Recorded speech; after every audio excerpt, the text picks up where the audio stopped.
All right. Go ahead, fire away. I don't have anything for you. Not all at once. How's Taysom? Huh? How's Taysom? Taysom's great. Yeah, he's great.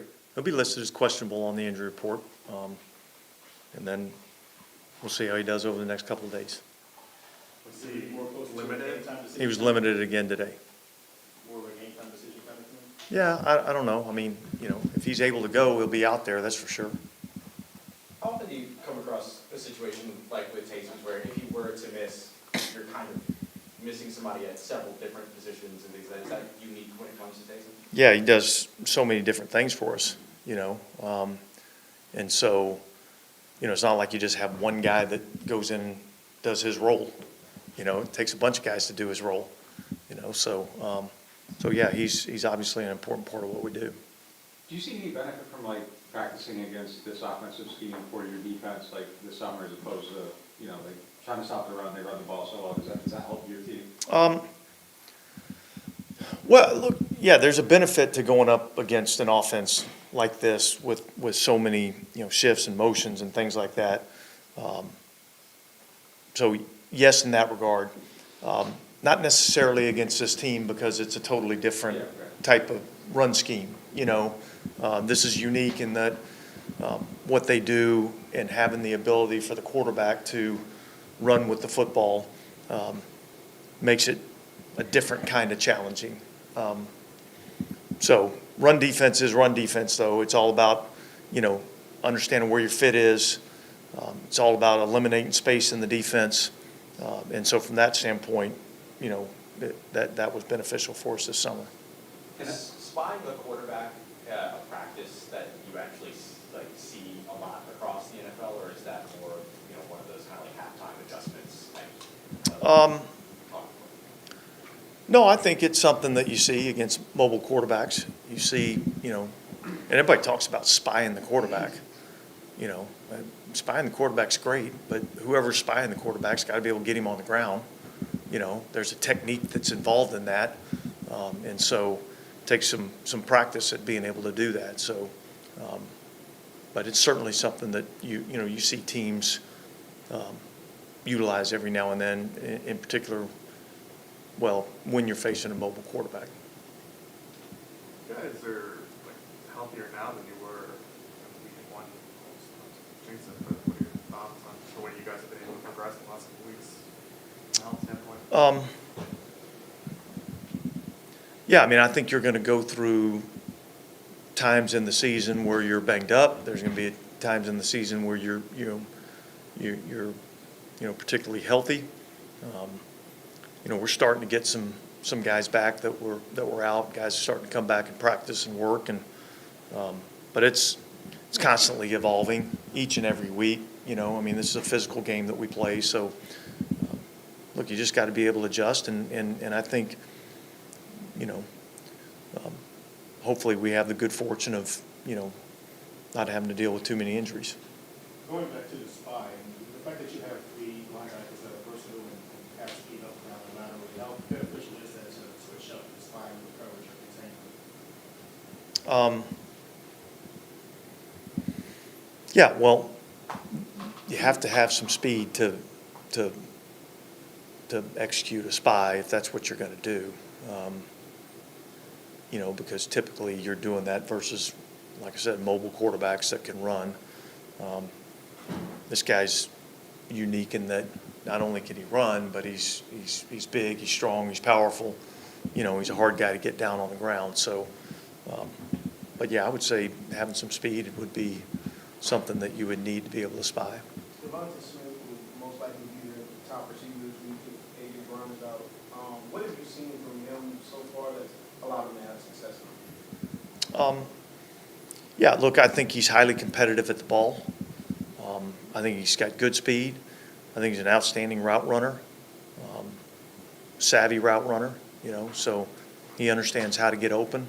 And I think that's, a unique skill for a receiver. And then he does a really good job at the catch point of he's not a big guy, but he plays a big man's game at the catch point, and I think that's what allows him to have some success. I've heard other coaches like mention that Jason Kelsey was someone that like you had to plan for as an offensive lineman. Are there a lot of offensive linemen in the league that you guys like would have had to prepare for, and like how much does losing him change? Well, I think the unique thing with him is, you know, he was just so good in being able to pull and get to the second level and do a lot of different things. You know, and so, you know, you would see teams, you know, at times would try to cover him up and try to keep him from being able to, you know, pull and get to the second level.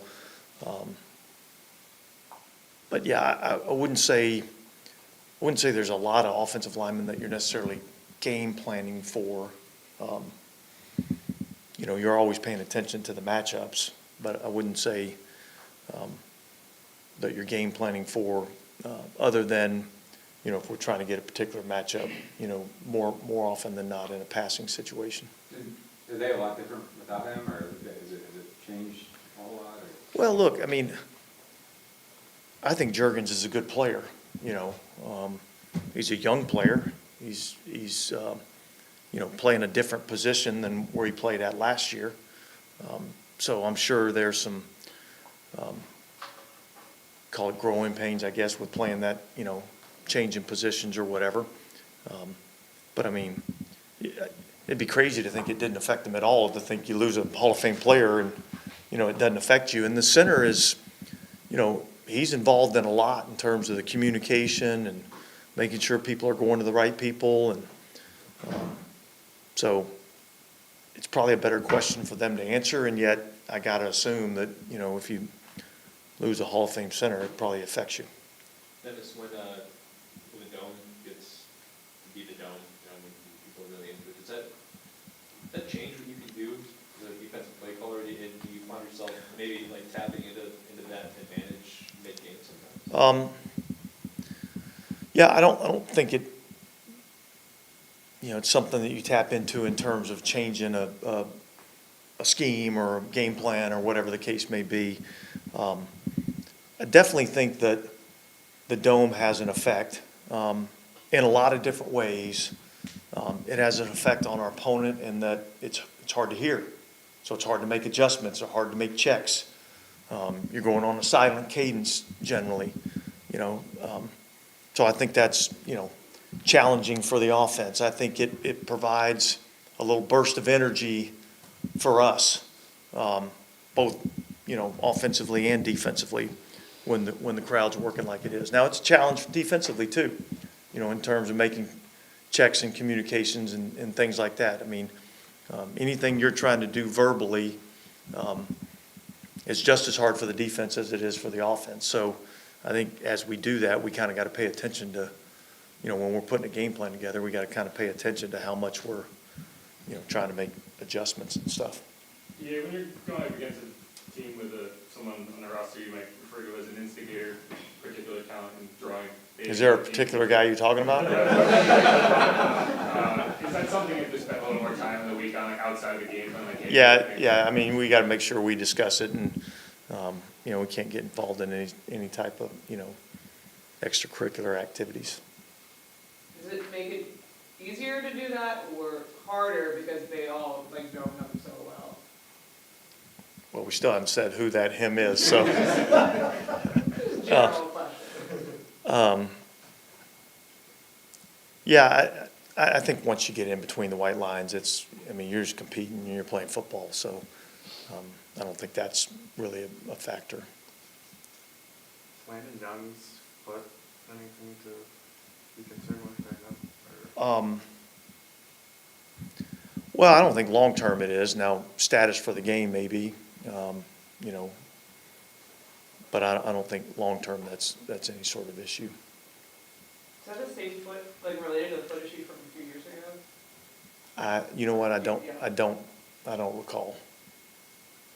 I'm just gonna follow that up, but sorry, that was a while ago, so I don't even know if you would know that. Yeah, hell, I don't even know what I did yesterday, much less what happened 2 years ago. You guys good? All right, guys.